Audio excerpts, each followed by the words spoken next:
everyone and welcome back to week 5 of CleverPatch Crafternoons. I hope you've had a great week. I hope you enjoyed making your commemoration wreaths last week, particularly the origami poppies, as this week we're going to be doing some more origami. I'm a big fan of origami and it is a great activity to do at home because all that's required is some paper really. So this week I thought we'd make a fun game of noughts and crosses.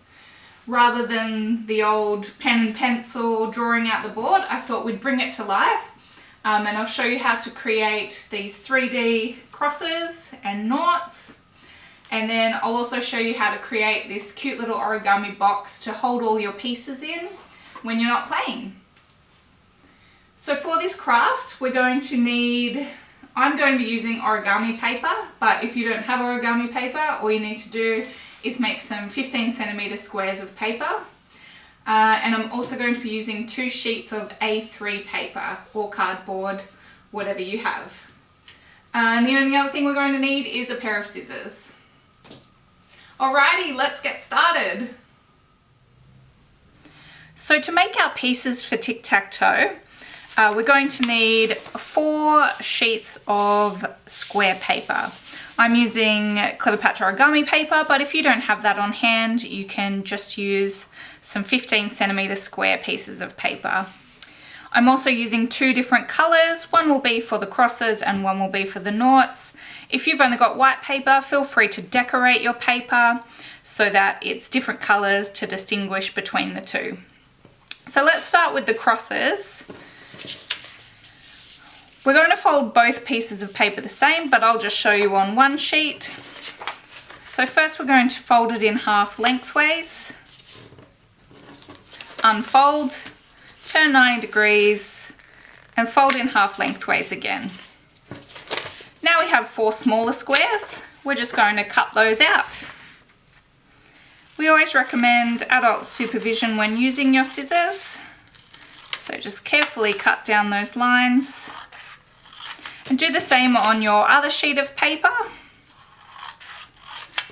And you will end up with 4 small squares and you'll have 8 when you do the other sheet. So let's start with the first square. With the coloured side facing down, if you have a coloured and white side, fold the square in half lengthways and unfold. Then with these same edges, we're going to fold them into that center line and then unfold. And we'll do the same on the opposite edge. Fold in half lengthways, unfold, then those same opposite edges into the middle and unfold. Now we've created lots of little squares within our large square. We're just going to fold it in half again, this time on the diagonal, unfold, and then in half again on the opposite diagonal.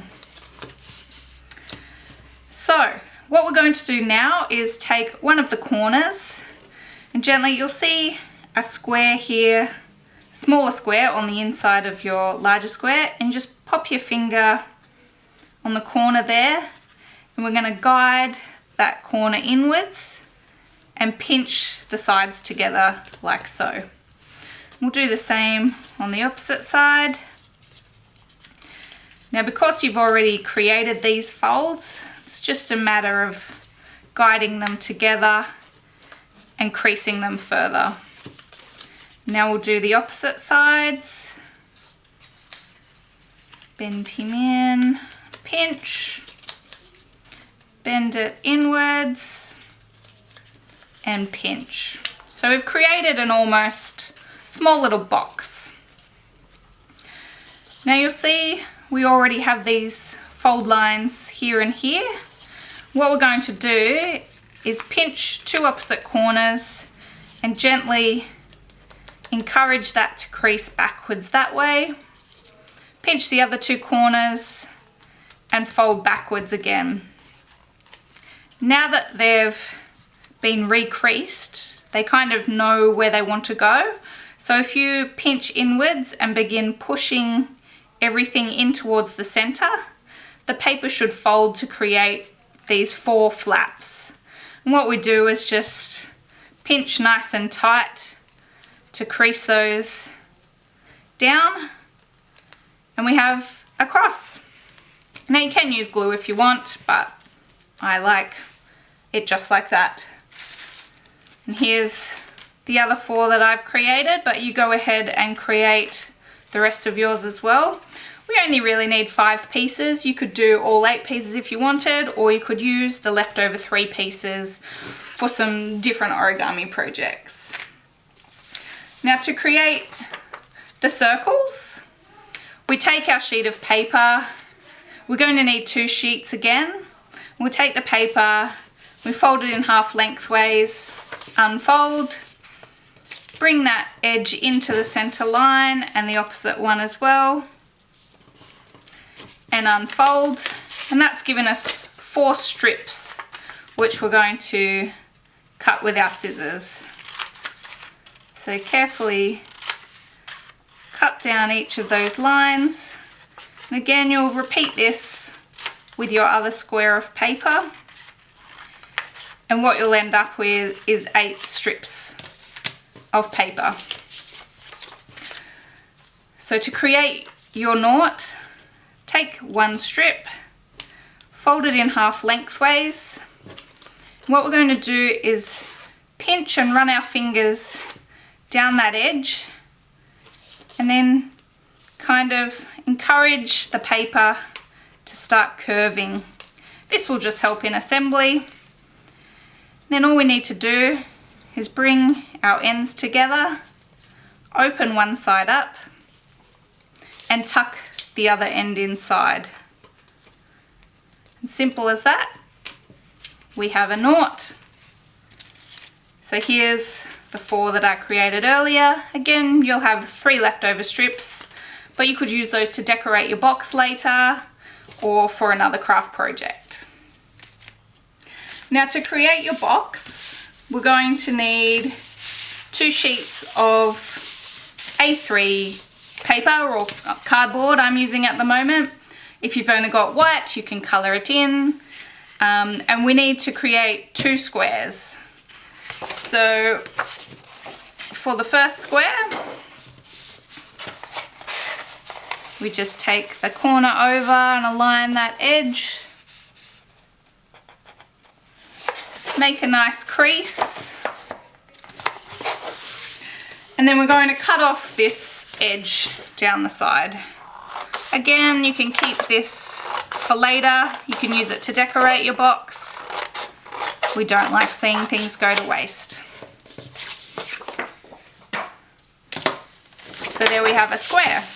We're going to create our second square in the same way, but what we'll do is actually cut 1 centimetre off either edge, each of the edges, sorry, so that it is now 1 centimetre smaller than the large square. So starting with your smaller square, what we'll do is fold it in half diagonally in the opposite direction to the fold that's already there. Unfold, take each of your points and fold them into the center. It's almost like we're making a chatterbox. Once they're in the center, we're going to take a long edge and fold it to the center. Same on the opposite side. Fold it out and repeat this with the other 2 edges. Once that's all folded, we'll unfold the whole thing, and you'll see there's lots of lines running everywhere. And what I want to do is cut down 2 lines on opposite sides, running from 2 opposite points, and we're going to cut down 2 squares. So you'll see the markings as you go. Be sure to only cut down 2 squares. So what we want to do is keep this center square area as the base for our box. So that's what it's going to look like. Now we're going to take the edge with these two big triangles. We're going to fold a zigzag fold down like so, and then fold in our flaps at the side. Now all we do is bring those up, and that's going to be the base of our box, and we use these side flaps to pull over the top of the broken edge, crease hard to hold that one in place, and the same on the opposite side. So there's the base of our box. We repeat the same process with our slightly larger square of paper, and we end up with the lid. So that will just slide over the top nicely. And we can pop all of our pieces of Tic Tac Toe inside for safekeeping. And with our scraps of paper from earlier, we can use these to decorate your box. You can get a little bit creative. But there you have it, a game of Tic Tac Toe with its own storage box, ready for you to play with your friends. Thank you for joining us for another week of CleverPatch Crafternoons. Hope you've enjoyed making your origami Tic Tac Toe. I know I have. And I hope you have a lot of fun sharing it and playing with your family and friends. If you are looking for other origami activities, we do have many available online. If you just head to cleverpatch.com.au and search in the ideas section, you'll find some things like jumping frogs and origami bunnies and things like that. So there's lots of fun to be had if you're looking for more ideas. We'll see you the same time, same place next week, and until then, happy crafting!